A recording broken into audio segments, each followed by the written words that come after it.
Hello, welcome again for a new episode. Today's episode is about cameras, and to understand cameras and how they work, we need to discuss a few topics. What types of cameras that it's available in the market, what is the specs of these cameras, and what each of them means in a broadband details, and lastly, how to use them. So we will start by what type of cameras that's available in the market. And for astrophotography cameras, there is cooled and non-cooled. And cooled basically have a cooler in the back, kind of an AC that reduces the temperature of the camera sensor to a minus 10 or 20 degrees. Non-cooled doesn't have that option, and they tend to be a bit cheaper, and mostly people use those cameras for planetary, since the shutter speed has to be very fast and the sensor doesn't get very hot because it's not working for a prolonged extended period of time. However, for the cooled camera, there is also two types. There is MM and MC, and MM stands for monochrome camera and MC stands for colored camera. Basically, it means exactly what it says, that this camera can capture black and white and this camera capture color. However, there is a trick to this, which is the monochrome camera sensitivity, which is the quantum efficiency of the sensor, is actually higher than the color camera. And it makes sense because the color camera have a filter in front of it that blocks some of the light or categorize the light in a different shades, and therefore the quantum efficiency of this camera is less. However, at the beginner, trust me, this number means a little bit less to you, and you don't need to worry about this. Just know that the color camera will require much less time to process the images. To understand that part in a very quick way, the color camera comes already captured colors, so you don't have to do anything with regards to the colors. However, in the monochrome camera, the camera produces a black and white colors. So in order for you to get the colors, you have to capture the red and the blue and the green. To do that, you fit a filter wheel in front of the camera. So it's an accessory that you have to buy for the monochrome camera, that it's not required for a color camera. And then inside it you will have a red filter, a green filter, and a blue filter. And the same image you are taking on the sky, you have to take it 3 times. So if you are taking 30 sub exposure for each subject, let's say you are capturing Orion Nebula tonight. So for the color camera you need 30 frames, so you'll capture 30 frames, and that's it. Each frame will take a minute, for example, then all of them will take 30 minutes. But for a monochrome camera, you have to capture the red separately, the blue separately, and the green separately for each image. So if you are capturing 30 images, 30 frames per night, then you have to capture 90, because for each frame you have to capture the red, the blue, and the green.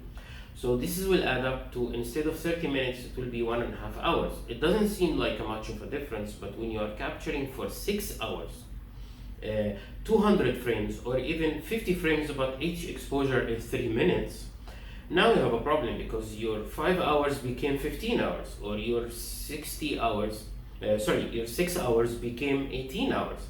And also your files inside your computer became tripled, because each image have a specific size, and when you are taking 200 frames, 3 for each frame, then you will end up by mostly 5 or 6 GBs extra, plus the time that you are investing in this. And trust me, yes, you might think that it's not that much, or I'm willing to do that now, but when there is clouds in the sky and this is the only night you get within a month, that you need to use it the best you can do. And the best you can do with this equipment is to use a colored camera instead of monochrome camera. So now we understand the difference between monochrome and colored camera, and then we will move to the specs of the camera. So we'll jump to the computer, and then we will come back to discuss how to use the cameras in terms of physically the parts that within the camera, and also on the software of ASIAIR and how to control them.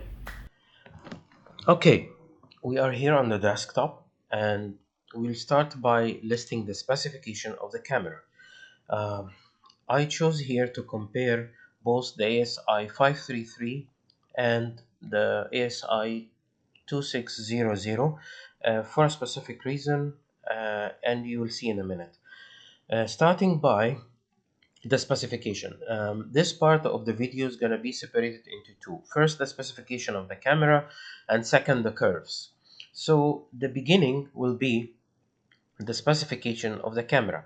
And since this is for the beginner, I will just simplify each one of them very quickly so you can understand what we are looking at and what you need to know about these specifications in order for you to help you choose the right camera for you.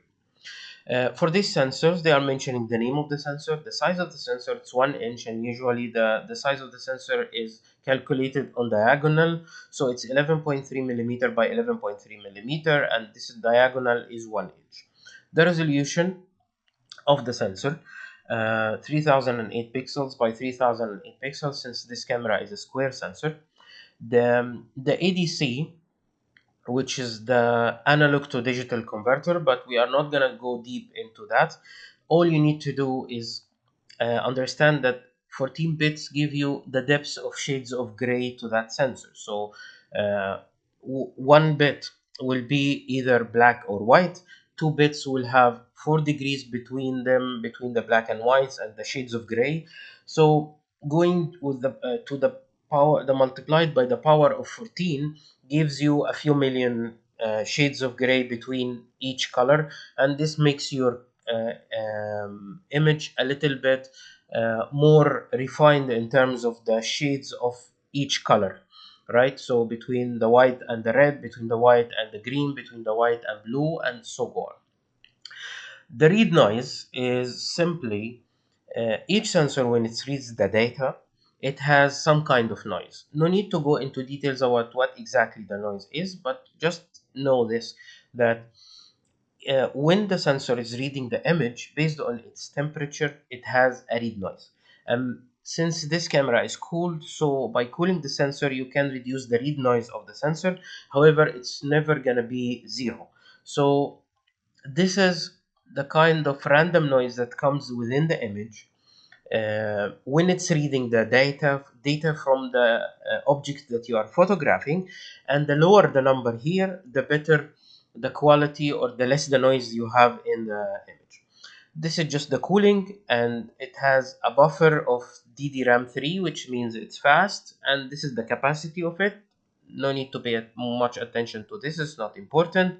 Frame per second, since we are capturing a deep space objects, then it doesn't matter what is the frame per second, because actually what we are capturing each frame, maybe five starting from 1 minute all the way to 10 minutes. So it doesn't matter really what is the frame per second for this image is. The full well will be explained a little bit later when it comes to the curves. The quantum efficiency, basically how much data the sensor can capture from, or how much electrons the each pixel can take from the data is coming from the object that you're capturing. So it has an efficiency of 80% of the data will be captured somehow. Pixel size, this is the size of the pixel, and this is very important spec, since we have a 1 inch sensor, and the resolution of this, that gives us the size of the pixel of 3.76, and this is fail in the medium size range of pixels.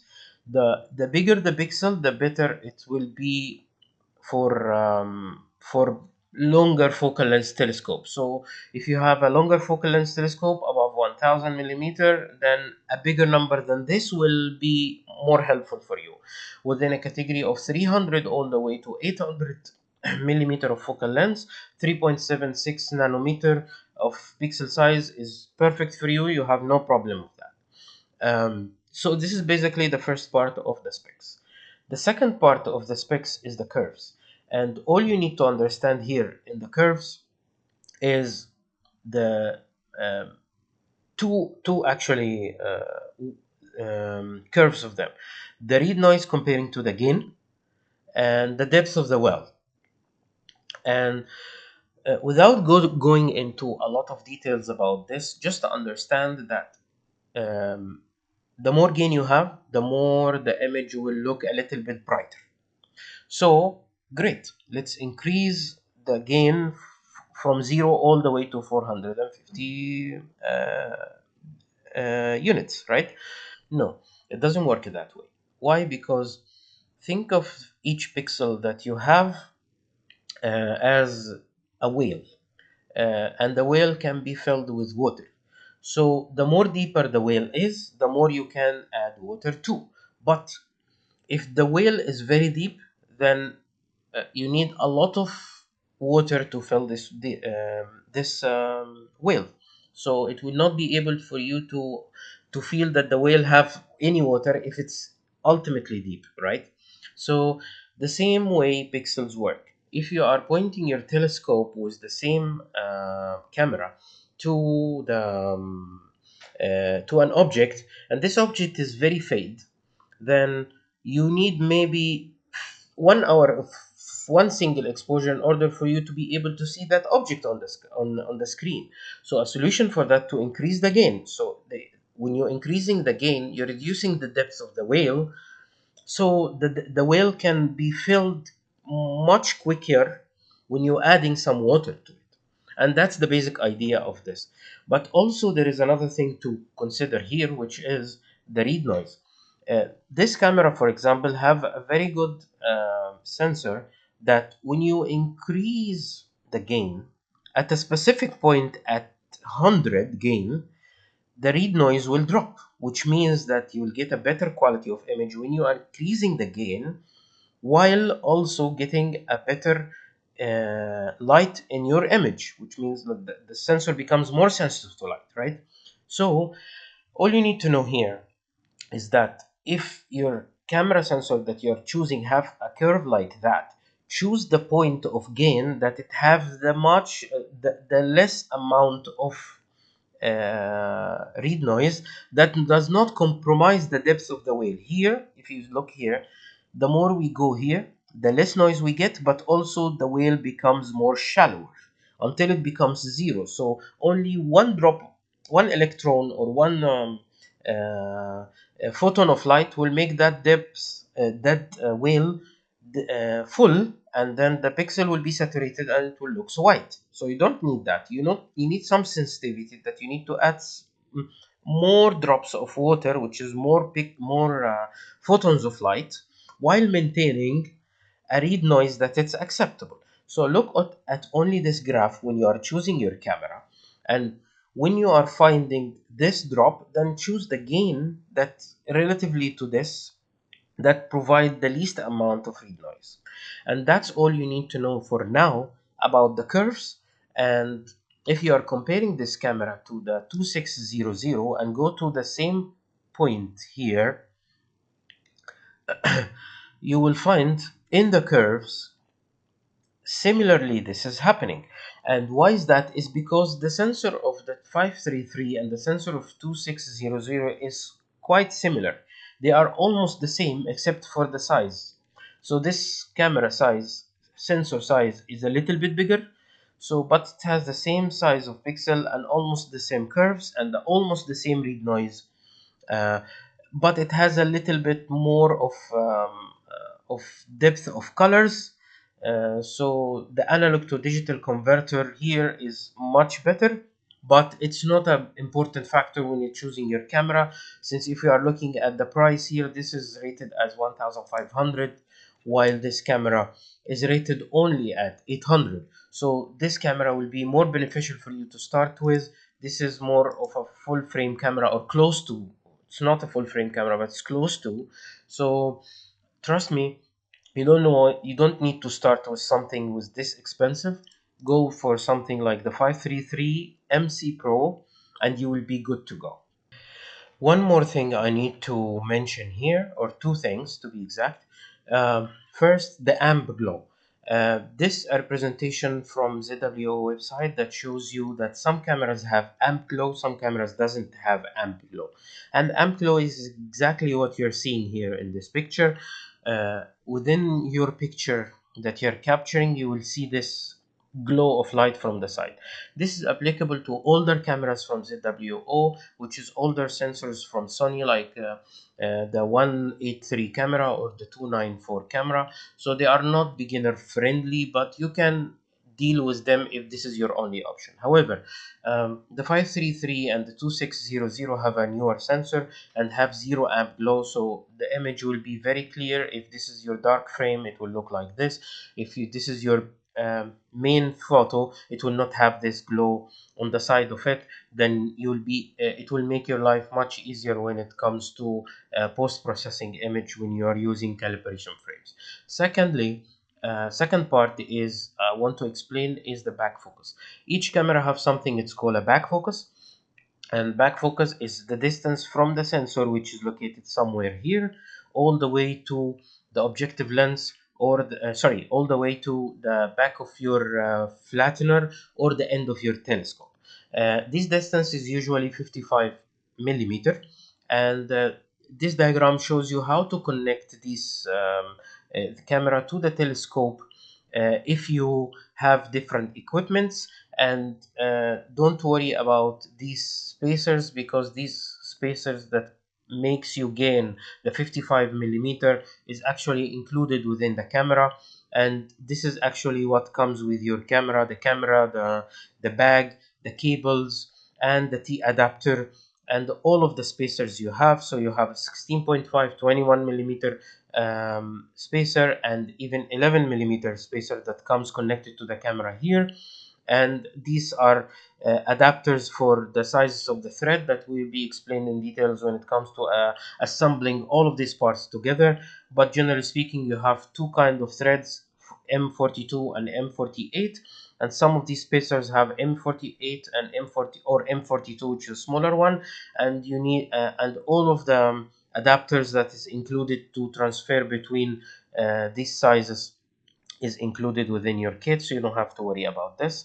However, if you remember, I said to power the camera you need to use either the ASIAIR or an external adapter, and this adapter unfortunately doesn't come with the camera, so you have to provide it by yourself, since some countries have 110 volts wall socket and some of them have 220 wall sockets. So they left it to the user to be able to provide that kind of adapter. But if you are using ASIAIR, you don't need to worry about this too. And finally, we will jump back to the camera, and I will show you how to use the camera and what is the physical appearance of the camera. Okay, now back to the camera itself. Um, the camera basically looks like something like this. This is a cooled camera, and in the cooled camera you will find a cooler here in the back, which is a fan, and the AC unit it's within inside, and then you have the exhaust on the side.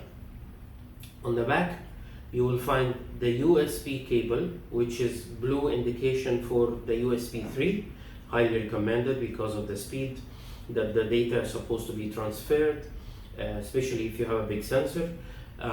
Also, you'll find the power supply for this. Since this camera have a cooler, you cannot power it with USB only, so you connect your USB cable from here to the computer that is controlling your camera, which is the ASIAIR, or you connect it to your desktop if you are controlling the camera through your laptop. And you control the power supply here to the ASIAIR, since it have 4 ports of power, provide powers, or you connect this one to any 12 volt adapter outside, and you'll be able to provide power to this camera. From this side you will have the sensor here, and since this is the 533MC, then you have the square sensor, as you can see in the image here in the picture. And just know something, I know it's a bit technical and it doesn't make any difference now, but know it for the future, that behind this glass in front of the sensor, it's air sealed area, so those screws are air sealed, So don't try to open those at any time if you are a beginner. Why I'm saying this? Because inside this area here, under this one, there is some pads inside, and these pads are absorbing moisture. Their function is absorbing moisture. So once you open this one when it's air sealed, now moisture will go inside, and if you're closing this one, the moisture is already inside and it will cause dew inside if the temperature of the outside drops, and this is will cause a problem when you're capturing. The image will not be clear and you will have a big problem with that. So don't attempt to open this sensor under any circumstances if you are a beginner and you don't know what you're doing. Now we'll jump to the ASIAIR, show you the settings that we mentioned in the on the computer for the specs of the camera, and how to adjust them based on the ASIAIR. It will be a very quick.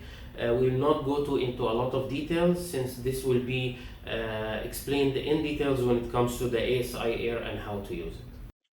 Okay, we are back here in ASIAIR, and this is the first image that you will be welcomed, the first screen that you will be welcomed by.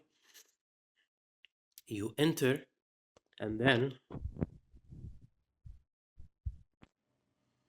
at the beginning here, you look down and you will see that the resolution of the camera is set at the down bottom left, 3008 by 3008. The gain is 100 since I set it to 100, and then the temperature of the sensor 18.8 and dropping.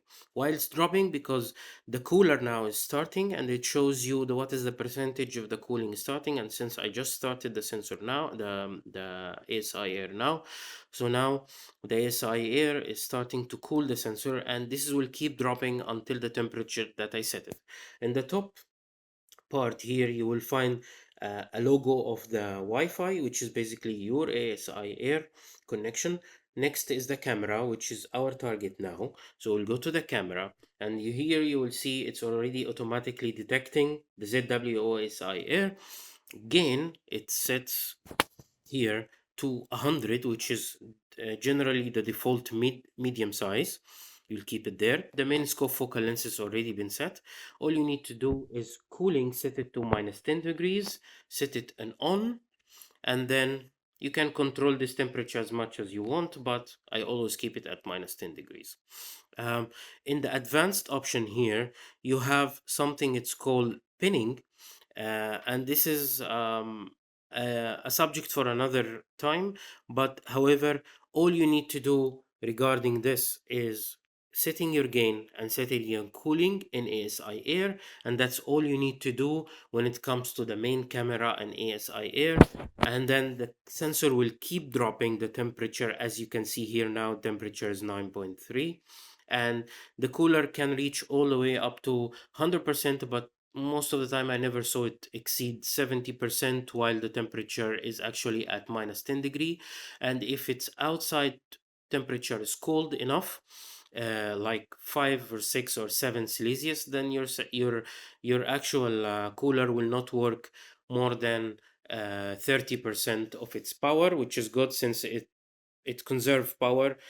The cooler of the sensor use a lot of power, use about 1 amp of power for 12 volt, which actually around 12, 13, 14 watts of power, and this can drain your battery if you don't have a bigger battery to work with. We'll go back now, and I hope by now you understand how to connect your camera, what is the specs of the camera, how to understand curves in the general detail, and what is the type of cameras is available, what is MC and what is MM, and how to choose your camera based on your focal length of your scope, and what is the best camera that on the budget side and still deliver a decent quality of image, which is basically the ASI 533 MC. Thank you.